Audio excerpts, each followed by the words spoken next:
our guest speaker, Rick Ector. What Rick does is teach proficiency and safety and the proper usage of firearms. He's also very knowledgeable on rights aspect of this philosophically and constitutionally, and you've seen him on TV frequently. He's very articulate, and we're really pleased that he's here. So ladies and gentlemen, please, a big round of applause for Rick Ector.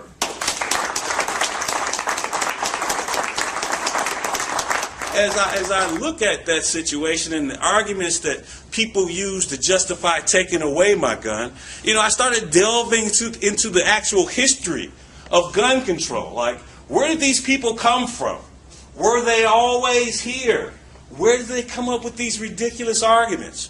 Why do we even need to have a law to possess and carry a concealed pistol if the United States Constitution, the Second Amendment, tells us that we have the right to keep and bear arms? Even Article 1, Section 6 of the State of Michigan Constitution says that you have the right to keep and bear arms to protect yourself and for the defense of the state. Why in the world is it even illegal to carry a concealed pistol that the constitutions of the federal government and the state of Michigan says that you have a right to carry? Why do we have these laws? Where did they come from? To understand where these laws came from, I'd have to take you back into history. And when I describe this court case in particular, from my perspective, it comes from a case that occurred in 1925. It was the Ossian Sweet case. Dr. Ossian Sweet was a black physician who had a practice in the city of Detroit. He wanted to move his family to a very nice community. I mean, you figure you go to college, you go to medical school, you receive requisite training and license as a physician, you're making a little money. The natural thing for everyone in that position is to do good for your family, to provide for them on a level that maybe you didn't have when you were growing up as a kid. So he wanted to move them over to Virgil Street. Virgil in the corner of Virgil and Charlevoix. That house still exists today. They call it the old Sweet Home. Well, as Dr. Sweet was making preparations to move his family into this home, this particular organization, which had a name which I will say was a misnomer, they called themselves the Neighborhood Improvement Association. This Neighborhood Improvement Association basically carried out its improvements by keeping certain undesirables out of the neighborhood. And yes, Dr. Sweet, even though he was a doctor, licensed in practice in the state of Michigan, he still was not accepted. He was still not appreciated and not welcome. They told Dr. Sweet, they said, look, if you come into this home, you occupy this residence, we are going to make you very sorry that you did. So Dr. Sweet, he got the message. And you know what? Undaunted, undeterred, he was going to occupy that home and assume his right place in the city for his family. But you know what? He brought his guns with him. And he brought family members. And yes, those family members had guns too. So yes, every family member of adult age had long guns and handguns, rounds of ammunition, just in case this Neighborhood Improvement Association was going to make good on their threats. Now, make no mistake about it. There was a verified and confirmed number, 500 people present outside of this home, saying all sorts of unpleasant things about his occupation of this residence. There was even police officers stationed on the street. No laws were broken, right? Every one of these protesters had their right to freedom of speech, to have free expression, right? They also had their right to freedom of assembly, right? So no crime was being committed. So obviously the police said, hey, there's no reason for us to do anything. This situation seems to be under control. Well, soon thereafter, hours into the evening, someone fired their guns into the home. And the occupants of the Sweet Home returned fire. And yes, 2 people in the mob of the Neighborhood Improvement Association were shot, and they indeed perished. They died. Then, and only then, the police decided that, hey, we believe that we have probable cause that a crime might have been committed. And yes, we're going to go into the house and we're going to arrest everyone present.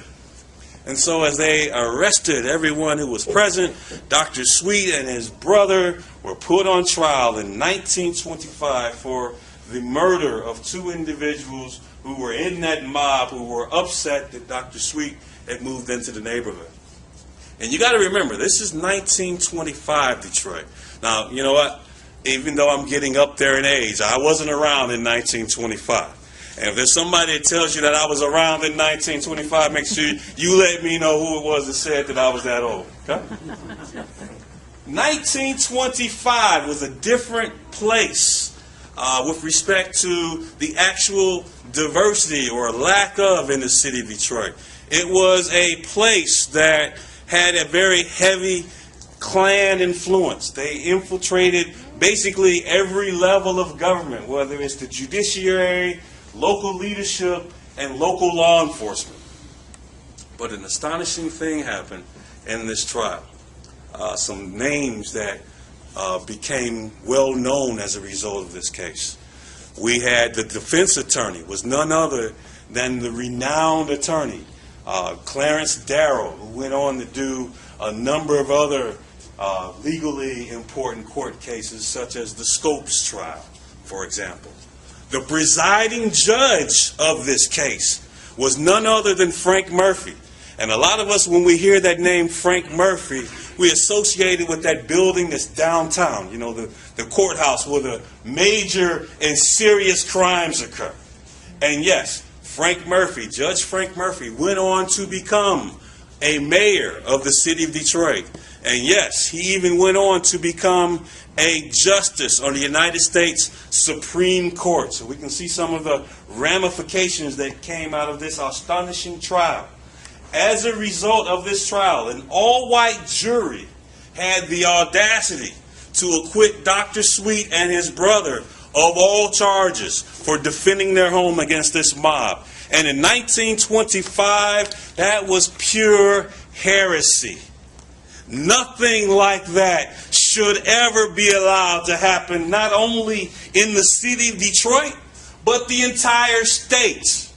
It then should not surprise us that just a mere 2 years later, legislation was brought forth and enacted that would severely change the laws with respect to firearms in the great Wolverine state. For example, the Michigan Firearms Act of 1927 created county gun boards in each one of Michigan's constituent 83 counties. We now had the regulation of concealed pistol licenses. We had those concealed pistol licenses that were done on a discretionary basis. And when I say discretionary basis, that's different from what we have today, which is called shall issue.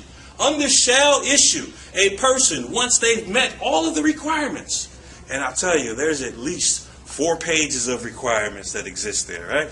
21 years of age, state of Michigan resident alien, there's a laundry list of any misdemeanor crimes you could not have committed in 3 years, 8 years. I mean, there's things such as do not operate a locomotive while intoxicated. Do not fly an airplane while intoxicated. You think of a charge, it's on there in those 4 pages of notes that precludes you from getting a concealed pistol license. And other things such as no felony convictions, and the list goes on and on and on. So back then we had this discretionary business. And by discretionary, each of these 83 county gun boards could determine, based on their own criteria, who they felt was worthy enough to get a concealed pistol license. There was a very predictable results in 1927 Detroit era politics. In that era, counties in which people of color primarily resided, such as Wayne County, hardly anyone ever got a CPL or a concealed pistol license.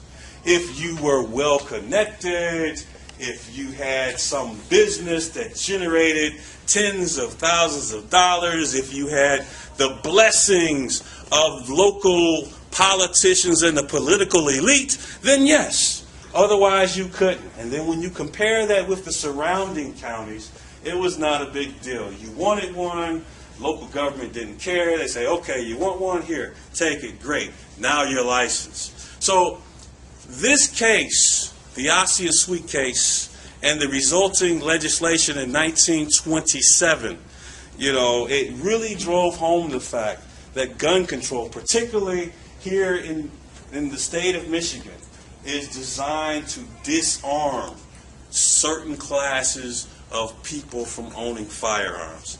And make no mistake about it, all forms of gun control is really race control, the controlling of people and their means of freedom, their means of empowerment, their means of protecting themselves, their homes, and their families. One of the things that typically happens when we sit idly by and let people suffer an injustice of some sort or another is that, generally speaking, given enough time, enough acceptance, this process will be rolled out and disseminated and implemented everywhere else, which is why we should never, ever definitely infringe upon the inherent, God-given, constitutionally recognized rights that we all have as Americans. Definitely should not do that. Earlier, when I mentioned my affinity for coming to events such as this and to see friends and to network with them, it is during this walk that I really, truly understand that I've developed what I call my personal litmus test for the character of various persons and individuals. It's only one question, and it really boils down to what is your opinion on the Second Amendment? Do you believe that I have a right to keep it on a firearm? Because let me tell you, if they do agree with you, that means that they have the capability to honor you, to respect you, and to trust you. Anyone who would give you a gun or would not stand in your way of getting a gun is definitely someone that I would call a friend.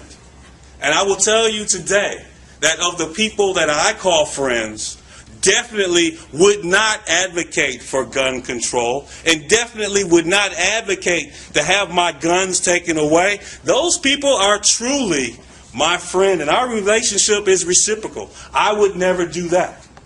When you look at the other scenario, any person who does not respect you or trust you with a gun, does not respect your empowerment, does not respect your freedom, and you should not hang out with them, you should not network with them. You know what? You shouldn't even work for them, and I would even go even further. You should not support them, and you should not vote for them, ever.